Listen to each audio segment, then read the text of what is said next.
welcome to the Human Flourishing Project. I'm your host, Alex Epstein. I'm guessing and sort of hoping that you can tell today I am not recording in the usual studio environment. I am recording on my iPhone on the road. Now, if it sounds identical, then maybe we're going to too much trouble to set up a nice recording environment. But I tested this in advance. It seems at least quite audible, so I hope you forgive any degradation in quality. The reason that there is this degradation is that I am in France right now with family on vacation, and I didn't want to take much in the way of complex equipment because I wanted to be able to carry on all my bags. So I am here in a place called Gordes, Gordes, in Provence, Provence. So in the south of France, with my family, and it's my parents' 45th anniversary, and I am recording from here. I promised, or at least hoped, to deliver another episode in a consecutive week because I missed 2 weeks, so I wanted to have two in a row, so I keep up the bi-weekly pace.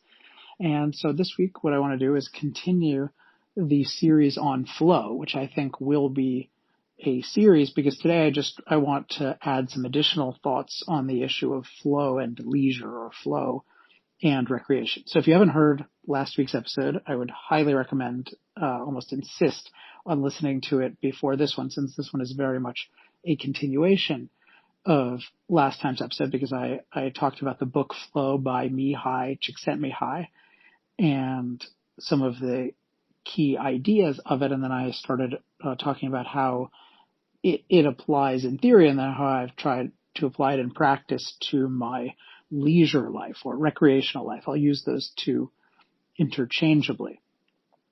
And what I want to talk about this week is just some new experiments that I've been running and some ideas that I've had, and I'm definitely interested in any experiences or ideas that you want to share on this, because there's a lot of fertile territory here, and I'm sure I know a lot has been discovered beyond what I've discovered, which I've just been spending a little bit of time on it, but nevertheless, I like applying it myself and seeing what happens. So, two big ideas here, and today, and one is really the main one. So the idea one is going to be growth activity as a recreational default, and then two is going to be turning almost any activity into a flow activity.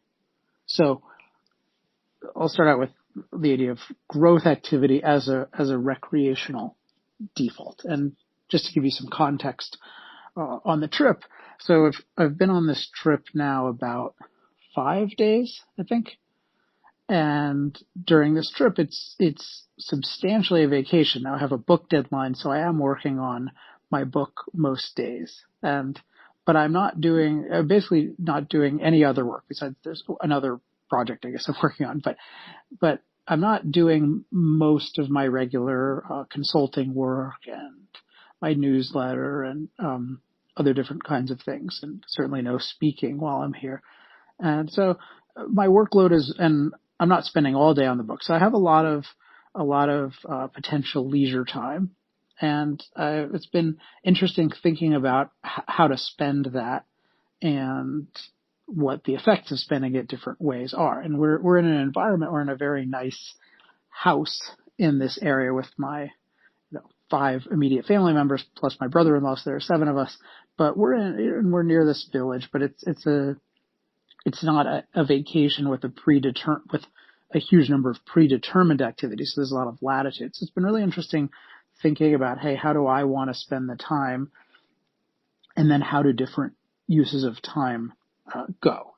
And I'll start out with something that I did today after thinking about this for a few days, which is that I got a good recommendation, or a seemingly good recommendation, for a course on stretching. And I might talk about it in a future episode. I want to try it out some more before talking about it much, even talking about the specifics on this show. But I got a recommendation of someone who's supposedly an incredible instructor on stretching and flexibility, and that's something that I think I could benefit from. And the person recommending this, that I have reason to trust, cited really incredible benefits and spoke very highly of this person's system. So I decided okay, I'll just buy their system. And I ended up spending, I think, about 4.5 hours today, maybe 5 hours, learning the stretches in this person's system. So going through 4.5, 5 hours of video and participating and taking notes. And it was very enjoyable and very satisfying. It was enjoyable to do, and it was in many ways a flow activity. And then afterward, I was very satisfied having done it. And I noticed that it made my less active activities more enjoyable. So even just kind of sitting around or relaxing felt a little bit more enjoyable after having spent this time doing this flow activity. But I'm thinking of it today as a growth activity. So this is related to the idea I mentioned. Growth activity is the recreational default. I think that when we're talking about recreation or leisure, I think the default is usually something relatively inactive. And I talked about this a little bit last week. I think it's because the idea is, well, work is hard and work is a lot of effort, so that when I'm not working, I want to do something with less effort. And in particular, I think what will often happen is if I haven't really planned out my recreational time, or even when I'm planning it, I think often the default is, let me do something pretty passive, let me do something pretty inactive, and then that'll be the most kind of rejuvenating activity or enjoyable activity. And so sometimes it's just, I just want to spend time with somebody, but I don't have a specific plan of what we're going to do. Or sometimes it's, I just want to watch TV or watch a movie, or just kind of sit around and have a lazy Sunday. And this is appealing for, I think, bad and good reasons. I think the bad kind of reason is the conflation of inactivity with enjoyment, or even inactivity with relaxation, which I think has a lot of problems, as I discussed last week. But I think part of what's good, what a good motivation for this is that sometimes these more passive or kind of inactive activities are incredibly enjoyable. So you think about in the right moment, watching a movie, or even just relaxing, lying on the sand. There are times when that's amazing, and in some ways, it's some of the most enjoyable times that you can have, or just relaxing with a friend or a loved one. Those can be amazing, but they can also be really mediocre. And so this is not a revelation, I think, but part of it is that there are certain kinds of values that are very contextual in terms of being enjoyable. And I think in terms of low activity or low energy, I don't have an exact term yet, but for these kinds of leisure activities, the more passive leisure activities, I think those can be incredibly enjoyable in the context of a life of growth activities. And I would say both creative growth activities, but also recreative or leisure growth activities. So in the context of, I'm doing this interesting stretching thing and I'm learning about that, then it's really, really, really relaxing to just go stand in the pool for a little while or lie out in the sun. But and in the context of, if I have many days in a row of hard work, then sometimes the best thing is it's really pleasurable to just lie down and relax. But in the context of, wow, I've really been doing a kind of growth activity. But if I'm not in that state and I'm just kind of like, I'm not sure what to do, I don't feel like working right now, I'd like to do something else, I think then it's at least an idea of mine that I want to have as my default to do a growth activity. So if I have decent energy, but I kind of want a break or a change of pace or whatever, the default is the growth activity. And then I think the more passive activities, that's better as a more spontaneous thing that I identify in the moment. For example, the other day I wanted someone to review a draft of mine. So I sent the draft, and I was pretty spent, and I could just feel like, okay, yeah, I worked hard. That was hard enough. I need a little bit of a break from this. And I felt like, yeah, I just really want to watch a movie. And the new Spider-Man movie had just come out on video, and I hadn't seen it in the theaters, and I kind of like that Spider-Man character. So I just watched it, and it was really enjoyable. But in that context, I can totally see just watching that on a Saturday morning because I just wasn't clear on what I wanted to do, and it just being, if not depressing, definitely not very motivating.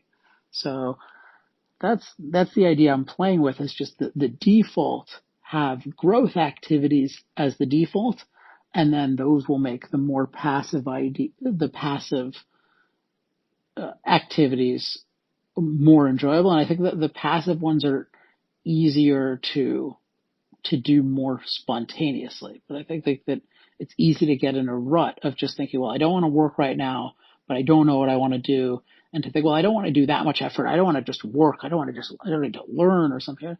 And no, the mind really enjoys problem solving and growth in these things. So that's a great default for recreational activity. And then if the mind is really tired in some sort of general way or really needs a break, then okay, then take it, and that'll be really, really enjoyable.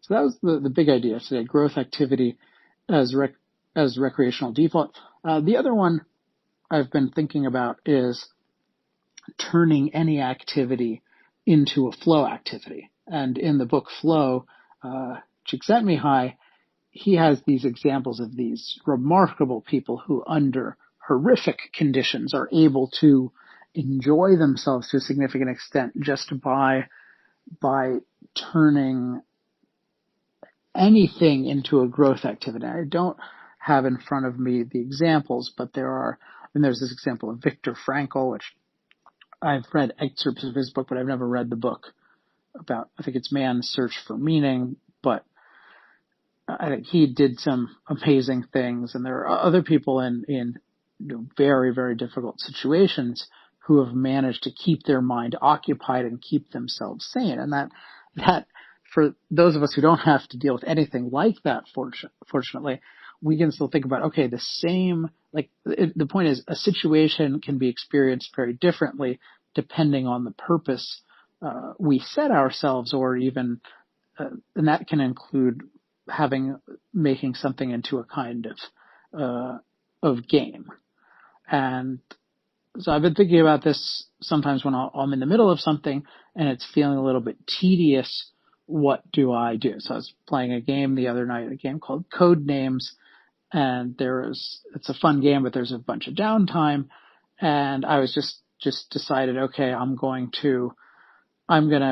see how many commonalities I can find among the words, even without a direct purpose in the game, but just, this will be an interesting kind of thing, and that made it more enjoyable.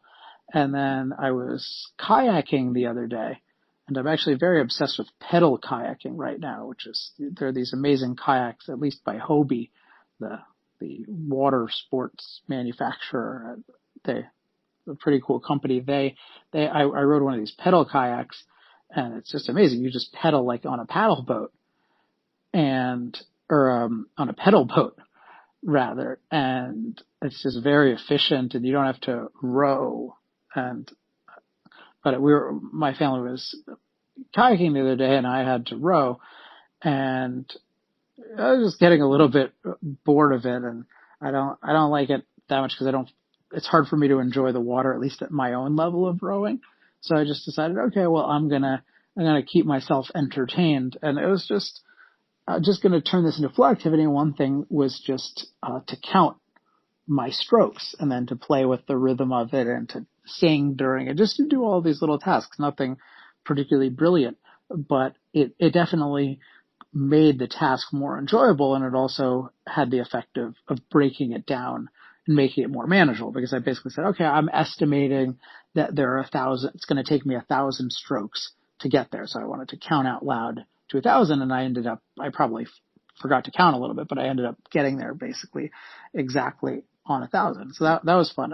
And some of this is probably not flow stuff. Probably some of it is breaking things down, but I am finding it interesting just if to have as a standing order, or at least the beginning of a standing order, if I'm finding something tedious, how do I make this more entertaining? Is there a way to turn it into a growth activity? Is there a way to break it down?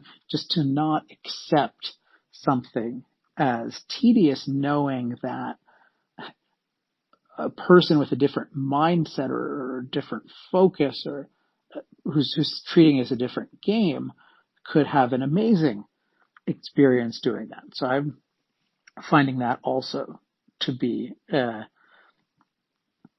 intriguing way of approaching things. So probably next week I will talk about flow and creativity, and Don Watkins pointed out to me that Csikszentmihalyi has a book on creativity, which I just started, so that looks compelling as well. But I'm thinking of it as not creativity really, but creation, which I just mean productive work. And so I want to read his book on creativity, but there's a lot to say just about achieving flow and productive work. And as I end my vacation and get back into full-time productive work, that will be a really useful issue for me to think about, and hopefully I will be able to identify some things that are useful for you as well. So I will be back. I'm not sure if it'll be next week, but if not next week, the week after. If you have any questions, comments, love mail, or hate mail, you can email me at alex@alexepstein.com. I promise to read it, though I will not always respond. If you want to sign up for our emails to learn about new shows, go to humanflourishingproject.com. You can also subscribe to my YouTube page. If you just search for my name, I forget what the exact handle is, but if you search for Alex Epstein or Human Flourishing Project, you should be able to see them on YouTube. And then you can subscribe on iTunes and all other sorts of platforms. Also, participate in the discussion on the Facebook page, facebook.com/Human Flourishing Project. Okay, that's it for this week. I will talk to everyone soon. Until then, I'm Alex Epstein. This has been the Human Flourishing Project.